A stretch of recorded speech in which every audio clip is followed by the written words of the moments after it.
Krishna Reddy. NDA కూటమి Araku parliament ఉమ్మడి అభ్యర్థిని కొత్తపల్లి గీత, పార్వతీపురం అసెంబ్లీ ఉమ్మడి అభ్యర్థి బోనెల విజయ్ చంద్ గెలుపుకు మద్దతుగా కేంద్ర మంత్రి నితిన్ గడ్కరీ ఎన్నికల ప్రచారంలో పాల్గొన్నారు. పార్వతీపురంలో జరిగిన బహిరంగ సభలో గడ్కరీ మాట్లాడుతూ రైతుల కోసం ప్రధానమంత్రి మోదీ ఎన్నో అవకాశాలు కల్పించామని, పేదరికానికి కారణం పనికిరాని ఆర్థిక సంస్కరణల కారణంగా గత ప్రభుత్వంలో ఇబ్బందులు పడ్డాం, ఇప్పుడు మోదీ సారథ్యంలో ఇవన్నీ అధిగమిస్తున్నామని తెలిపారు. 35,000 కోట్లతో విశాఖ రాయ్పూర్ అభివృద్ధి చేస్తున్నాం, 22,000 కోట్లతో గ్రీన్ ఫీల్డ్ హైవే వరకు అరకు పార్లమెంట్ పరిధిలో నిర్మిస్తున్నాం. మీ ఏరియాలో మంచినీటి సమస్య ఎక్కువగా ఉన్నట్లు తెలిసింది, వాటిని పరిష్కరిస్తామని అన్నారు. కావున రానున్న ఎన్నికల్లో కూటమి అభ్యర్థులకు ఓటు వేసి గెలిపించాలని గడ్కరీ సభ వేదికగా పిలుపునిచ్చారు.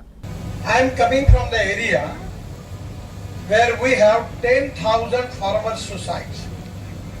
10,000 మంది రైతులు సూసైడ్ చేసుకునే ప్రాంతం నుంచి నేను వస్తున్నాను. I am really happy that today our government under the leadership of Prime Minister Narendra Modi ji has given special priority for water conservation, water storage, drinking water, and at the same time giving priority to complete the dams, big dam projects in whole country. Narendra Modi గారి ప్రభుత్వం నీటి పారుదల కోసం ఎన్నో రకాలైన పథకాలను అమలు చేసి దానికి చాలా ప్రాధాన్యత ఇస్తున్నారుగా మనం చూస్తున్నాం. I am really happy when I was also in charge for water resources minister. I have sanctioned the big important project in Andhra Pradesh named as Polavaram. నేను నీటిపారుదల శాఖగా మంత్రిగా ఉన్నప్పుడు ఆంధ్రప్రదేశ్ కి పోలవరం ప్రాజెక్ట్ శాంక్షన్ చేయడం జరిగింది. Actually the project cost was 60,000 crore and 4 times I visit on the site of Polavaram when Chandrababu was the chief minister of Andhra Pradesh.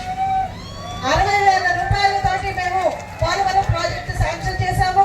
4 సార్లు నేను ప్రాజెక్ట్ సైట్ చంద్రబాబు నాయుడు గారు ముఖ్యమంత్రి ఉండగా నేను అక్కడికి సందర్శించడం జరిగింది. But I am really unhappy that because of the politics in the state still the Polavaram is not completed. రాజకీయాల కారణంగా ఈ రోజుకి పోలవరం పూర్తి కాకపోవడం నాకు చాలా బాధనిస్తుంది. Actually at that time the 1,300 TMC of water in Godavari is going to the sea. It is a wastage. At that time I planned 3 schemes and that scheme was taking water of Godavari into Krishna into Pennar and Pennar into Kaveri and taking tail end of Tamil Nadu, we can resolve the water problem in the whole South India. ఆ రోజు మేము 1300 TMC నీరు సముద్రంలో కలిసిపోతుందని చెప్పి 3 ప్రాజెక్టులు మేము దానికి sanction చేశాము.